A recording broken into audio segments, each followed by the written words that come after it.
الحمدللہ رب العالمین والعاقبۃ للمتقین الصلاۃ والسلام علی سید الانبیاء والمرسلین۔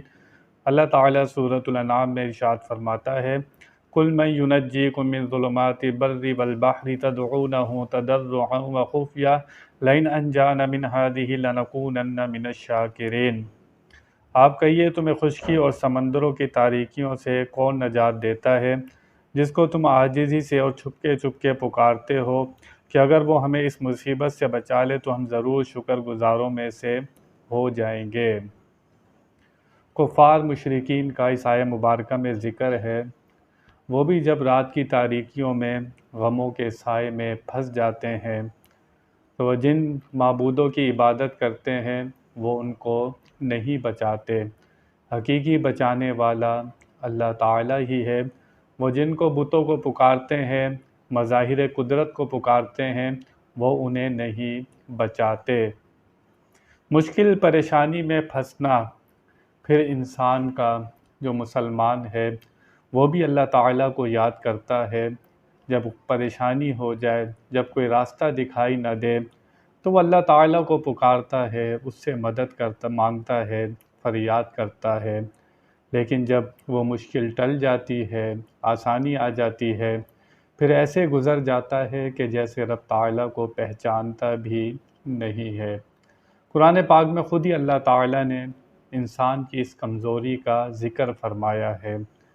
مصیبت پریشانی میں اللہ فرماتا ہے یہ مجھے پہچانتا ہے، جب مصیبت ٹل جاتی ہے تو مجھے نہیں پکارتا۔ میں بھی اپنے اوپر غور کروں اور سننے والے بھی غور کریں، کیا غم اور خوشی میں ہماری کیفیت ایک جیسی رہتی ہے یا نہیں رہتی ہے؟ کامل مومن کون ہوتا ہے جو خوشی کے لمحوں میں بھی رب کو یاد کرے، غموں کے لمحے میں بھی رب کو یاد کرے؟ انسان پر جب آزمائش آتی ہے، اگر وہ واویلا کرتا ہے، پریشان ہوتا ہے، شکوہ شکایت کرتا ہے، وہ پریشانی اس کے لیے ایک بلا ظاہر ہوتی ہے اور کھرے اور کھوٹے کی پہچان کے لیے آزمائش آتی ہے۔ مسلمان جو دعویٰ کرتا ہے کہ میں رب تعالیٰ کو مانتا ہوں، اس سے محبت کرتا ہوں، میں اسی کو پکارتا ہوں، جب مشکل آتی ہے، پریشانی آتی ہے تو پھر دیکھا جاتا ہے کہ اس کا رخ کس کی طرف ہے؟ اللہ سے مایوس ہو گیا، نا امید ہو گیا، یا اللہ تعالیٰ کو ہی پکارتا ہے اور اسی سے دعا کرتا ہے؟ تو آزمائش اور پریشانی میں اگر انسان کا چہرہ رب تعالیٰ کی طرف ہو جائے تو ہی کامیابی ہوتی ہے۔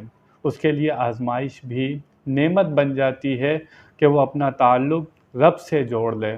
اگر وہ رب سے دور ہو گیا تو وہ آزمائش اس کے لیے زحمت بن جاتی ہے۔ اللہ تعالی ہمیں سمجھنے کی توفیق عطا فرمائے۔ وآخر دعوانا ان الحمد للہ رب العالمین۔